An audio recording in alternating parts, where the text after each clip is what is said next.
नमस्कार श्रोताओं, आपका स्वागत है उत्तराखंड मुक्त विश्वविद्यालय के community radio hello Haldwani 91.2 FM पे।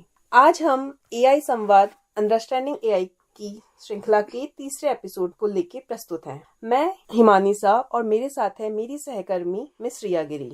आज हम उत्तराखंड मुक्त विश्वविद्यालय के कंप्यूटर साइंस एंड आईटी विभाग के machine learning a brain of AI series के साथ प्रस्तुत है। धन्यवाद मैम, मुझे इस एपिसोड का हिस्सा बनाने के लिए, जहां हम आज बात करेंगे machine learning a brain of AI विषय पर, जो आपके मोबाइल से लेके इंटरनेट तक आजकल हर जगह मौजूद है। मशीन लर्निंग जो सुनने में तो बहुत बड़ा लगता है, लेकिन असल में ये हमारे आसपास चुपचाप काम कर रहा है। आर्टिफिशियल इंटेलिजेंस यानी कि कृत्रिम बुद्धिमत्ता। बिल्कुल सही कहा आपने। आर्टिफिशियल इंटेलिजेंस यानी एआई का मतलब है ऐसी मशीन या कंप्यूटर प्रोग्राम जो इंसानों की तरह सोच सकता है, उसे समझ सकता है और काम कर सकता है। मतलब कि मशीन अब सिर्फ इंस्ट्रक्शन को फॉलो नहीं करती है, अब ये क्या करती है, ये खुद ही सीखती है, समझती है और अपने फैसले खुद ले सकती है। मैम, स्टार्ट करते हैं। सबसे पहले हम ये समझते हैं कि आखिर मशीन लर्निंग है क्या। तो आप हमारे लिसनर्स को इस बारे में बताइए। जी बिल्कुल, चलिए बात करते हैं कि मशीन लर्निंग क्या है। दोस्तों, ये नाम जितना भारी लगता है, असल में ये है उतना ही दिलचस्प। इसका सीधा मतलब ये है, देखिए, कि मशीन को सिखाना। अब देखिए, जैसे हम ह्यूमंस है, हम कैसे सीखते हैं, हम एक्सपीरियंस से सीखते हैं, वैसे ही जो मशीन्स है अब वो डेटा से सीख रही है। यानी अब मशीन्स को हर बात हमें बतानी नहीं पड़ती है, वो खुद ही समझ जाती है कि अब उसे क्या करना है। चलिए, अगर हम इसे एक एग्जाम्पल के तौर पे समझे तो हम YouTube का एग्जाम्पल लेते हैं। अब देखिए, आप YouTube में क्या करते हैं, कुछ न कुछ देखते रहते हैं। जैसे कि फॉर एग्जाम्पल आपने बार बार कुछ सॉन्ग सुने, लाइक रोमांटिक सॉन्ग सुने, तो अब YouTube क्या करेगा, वो आपको पहचान जाएगा, आपकी पसंद को पहचान जाएगा, तो वो अगली बार से क्या करने लगेगा कि आपकी ही पसंद के गाने YouTube पे चलाएगा। तो बस यही है मशीन लर्निंग। मतलब मशीन को हमें इतना स्मार्ट बनाना है कि वो पुराने डेटा से सीखकर न्यू डिसीजन खुद ले सके। तो हम जैसे कि जो भी हम YouTube में कोई भी गाना करे या कुछ भी एजुकेशनल वीडियो देखे, तो उस नेक्स्ट रिकमेंडेशन हमें YouTube है हमारी लर्निंग को समझ रहा है। तो मैम, आप इस तरीके कहना चाह रहे हैं कि मशीन जैसे हम इंसान अपने एक्सपीरियंस से सीखता है, तो वैसे ही मशीनें भी डेटा के जरिए एक्सपीरियंस करती हैं और डिसीजन ले रही हैं, राइट? जी मैम, आपने बिल्कुल सही समझा। अब देखिए, इसे हम एक कॉमन एग्जाम्पल की तरह समझ लेते हैं। अब जैसे आपको पता है, आजकल 90% of the people are using Google and mobile phones, है ना। अगर हम इसका एग्जाम्पल ले, जैसे आप गूगल पे कोई भी प्रोडक्ट सर्च करते हो, आप कोई प्रोडक्ट बाय करना चाह रहे हो, तो आप उसे क्या करोगे, आप गूगल पे देखोगे, आप उस प्रोडक्ट को अमेजोन पे देखोगे। अब एग्जाम्पल ले लेते हैं इसका हम मोबाइल फोन। तो मोबाइल फोन्स का जैसे आपने एग्जाम्पल लिया, तो आप उसको डिफरेंट, आपने अमेजोन में देखा, उसकी ऑफिशियल वेबसाइट में देखा, फ्लिपकार्ट में देखा, गूगल में उसके फीचर्स सब कुछ चेक करे। तो क्या होता है, फिर आप जितने भी साइट्स ओपन करते हैं, सोशल मीडिया प्लेटफॉर्म, तो हर जगह पे आपको क्या होता है, उसी तरीके के फोन्स के एड्स, उस प्रोडक्ट के एड्स दिखाई देने लगते हैं। अब आप इंस्टा खोलोगे, इंस्टाग्राम, तो वहां पे आपको उसके एड्स दिखेंगे, है ना, वहीं पे उसके प्रोडक्ट दिखेंगे। तो यही क्या होती है, यही मशीन लर्निंग का कमाल है कि डेली बेसिस पे वो हमारे साथ काम कर रही है, उससे हम सीख रहे हैं। जैसे कि हमने मशीन लर्निंग की अभी बेसिक पे चर्चा करी, तो अब हम जानेंगे कि मशीन लर्निंग कितने टाइप की होती है और उनका क्या मतलब होता है। देखिए लिसनर, सबसे पहले जो मशीन लर्निंग के टाइप हैं वो 3 कैटेगरी में डिवाइडेड है। सबसे पहले है आपकी सुपरवाइज लर्निंग, फिर आता है आपका अनसुपरवाइज लर्निंग, फिर है आपका रीइंफोर्समेंट। तो अब ये तीनों लर्निंग को अगर हम अपनी डेली लाइफ के एग्जाम्पल से समझे, तो जो हमारे लिसनर हैं वो उसको आसानी से समझ सकते हैं। तो सबसे पहले मैम आप ये बताइए कि सुपरवाइज लर्निंग में क्या होता है। जी बिल्कुल, देखिए, जैसे अभी हिमानी मैम आपने बताया कि जो मशीन लर्निंग है वो 3 टाइप की है, जैसे सुपरवाइज लर्निंग, अनसुपरवाइज लर्निंग और रीइंफोर्समेंट लर्निंग। तो चलिए हम सबसे पहले सुपरवाइज लर्निंग की बात करते हैं। तो देखिए, सुपरवाइज लर्निंग क्या होती है, यानी गाइडेड लर्निंग, जिसमें मशीन को पहले से डेटा के साथ सही जवाब दिए जाते हैं। अब अगर हम इसको एक एग्जाम्पल से समझें, तो अगर आप हजारों फ्रूट्स की तस्वीर मशीन को दिखाते हैं और उसे बताते हैं कि इसमें एक एप्पल है और मैंगो है, तो मशीन क्या करती है, उसे अपने कलर और शेप के अकॉर्डिंग उसके पैटर्न बना लेती है और उसे समझती है, खुद ही आइडेंटिफाई करना सीख जाती है। अब जैसे कि आपने उसे बहुत सारे एनिमल्स की पिक्चर्स दिखाई और आपको फिर मशीन्स को आइडेंटिफाई करना है, आपने उसे बताया कि ये टाइगर है या ये डॉग है, तो उसके फीचर्स के अकॉर्डिंग, शेप, कलर के अकॉर्डिंग वो पैटर्न बनाती है और इससे फिर आइडेंटिफाई करना सीख जाती है। तो ये क्या होता है, सुपरवाइज्ड लर्निंग। अब इसका यूज हम कैसे करते हैं, ईमेल स्पैम फिल्टर में करते हैं, फेक डिटेक्शन के लिए इसका यूज होता है, डॉक्टर डायग्नोसिस के लिए हम जो है इसका यूज कर सकते हैं। मतलब कि ये ऑब्जेक्ट की, आप ये कहना चाह रहे हैं कि ये ऑब्जेक्ट की प्रॉपर्टी के बेसिस पे उसको कैटेगराइज कर दी है। जी बिल्कुल मैम।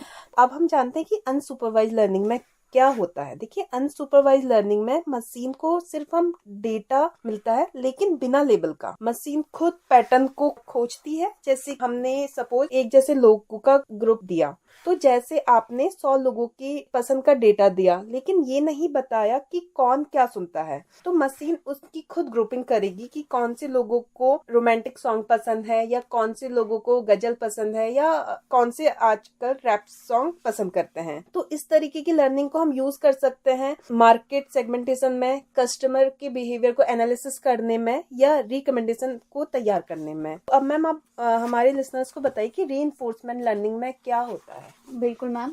देखिए, अभी जैसे हमने सुपरवाइज्ड और अनसुपरवाइज्ड लर्निंग के बारे में अच्छे से समझ लिया है, तो अब रीइंफोर्समेंट लर्निंग के बारे में समझते हैं कि क्या होती है। तो देखिए, ये मशीन लर्निंग का वो तरीका होता है जिससे मशीन खुद ट्रायल और एरर से सीखती है। यानी कि मशीन कोई काम करती है, अगर वो सही काम करती है तो उसे क्या होता है, रिवॉर्ड मिलता है, और अगर वो कोई गलत काम करती है तो उसे पनिशमेंट मिलती है। तो अगर इसे एग्जाम्पल के तरीके से समझे तो देखिए, जब छोटा बच्चा चलना सीखता है तो वो एकदम से तो चलना नहीं सीख जाता, वो थोड़ा गिर गिर के चलना सीखता है, धीरे धीरे अपने स्टेप्स लेता है। तो क्या होता है, वैसे ही मशीन भी ट्रायल और एरर से सीखना शुरू करती है। तो इसे हम रीइंफोर्समेंट लर्निंग कहते हैं, जिसमें रिवॉर्ड्स और पनिशमेंट के बेसिस में ट्रायल और एरर के तरीके से मशीन चलना, काम करना सीखती है। हमने जाना कि मशीन लर्निंग क्या है, उसके क्या टाइप है, तो अब हम चर्चा करते हैं कि मशीन लर्निंग एप्लीकेशन क्या है। जी, तो मैम आप इसे हमें एक सिंपल से एग्जांपल से समझाएंगे प्लीज। तो देखिए, सबसे पहले जो मोबाइल फोन का हम सबसे बेस्ट एग्जांपल लेते हैं, क्योंकि मोबाइल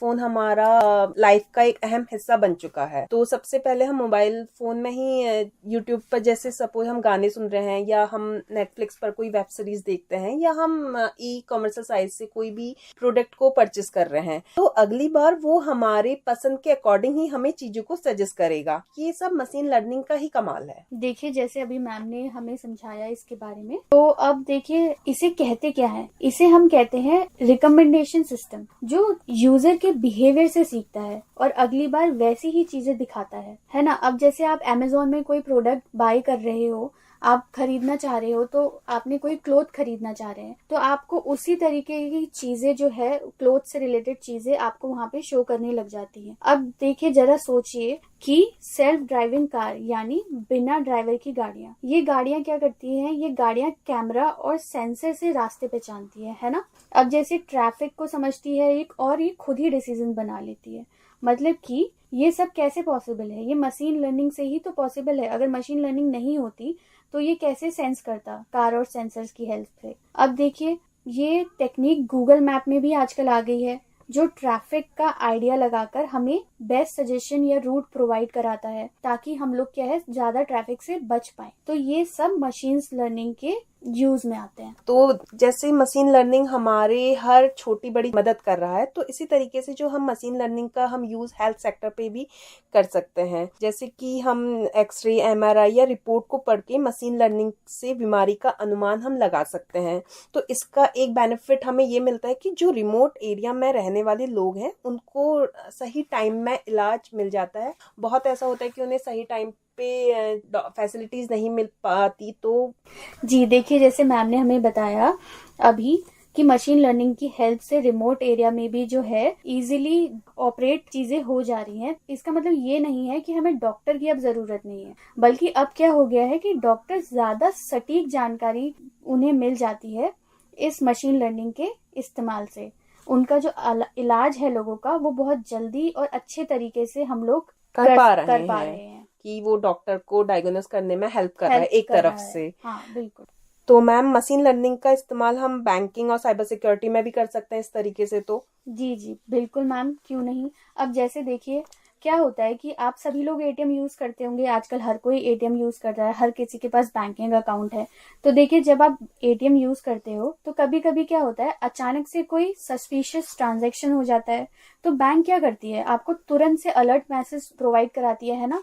तो ये क्या है, मशीन लर्निंग का फ्रॉड डिटेक्शन सिस्टम कहलाता है, जिसमें हमें अगर कोई भी अनसस्पिशियस ट्रांजैक्शन या कुछ भी चीजें होती हैं तो उसका आपको तुरंत अलर्ट आ जाता है। हाँ, वैसे भी आजकल हम आए दिन न्यूज़पेपर में पढ़ते हैं कि साइबर क्राइम बहुत कॉमन हो चुका है हमारी सोसाइटी में। बिल्कुल मैम। सर, आज हमने जाना कि मशीन लर्निंग क्या है, इसके क्या प्रकार हैं और ये हमारी डेली लाइफ में कैसे एप्लीकेबल है। तो ये हमारी लाइफ को इजी और स्मार्ट बना रहा है। जी, अब देखिए इसकी सबसे मजेदार बात यह है कि हम इसे रोज एक टेक्निक का इस्तेमाल कर सकते हैं। जैसे कि आपने देखा होगा हर कोई आजकल फोन यूज कर रहा है ना, सबके पास मोबाइल फोन है, सब सोशल मीडिया यूज कर रहे हैं। तो आप इसके यूज कैसे करते हो, जैसे कभी आप यूट्यूब यूज करते हैं, कभी आप मोबाइल फोन यूज करते हैं, कभी आप शॉपिंग एप्स यूज करते हैं कुछ ना कुछ प्रोडक्ट लेने के लिए। तो बस हमें पता नहीं होता है कि ये मशीन लर्निंग है, लेकिन ये है मशीन लर्निंग ही। मतलब कि मशीन लर्निंग क्या है, हमारी डेली लाइफ का एक पार्ट बन चुका है आजकल। दोस्तों, टेक्नोलॉजी से आप घबराइए मत, उनसे दोस्ती करिए, क्योंकि जब हम सीखते हैं तो तभी हम आगे भी बढ़ते हैं। तो इसी के साथ हम अपने मशीन लर्निंग के इस एपिसोड को यहीं पर विराम देते हैं। हम उम्मीद करते हैं कि आज की जो बातचीत है उससे आप में मशीन लर्निंग की कुछ बेसिक अंडरस्टैंडिंग डेवलप हुई होगी। और अगले एपिसोड में हम चर्चा करेंगे ethics and risk in AI के बारे में। तब तक के लिए धन्यवाद।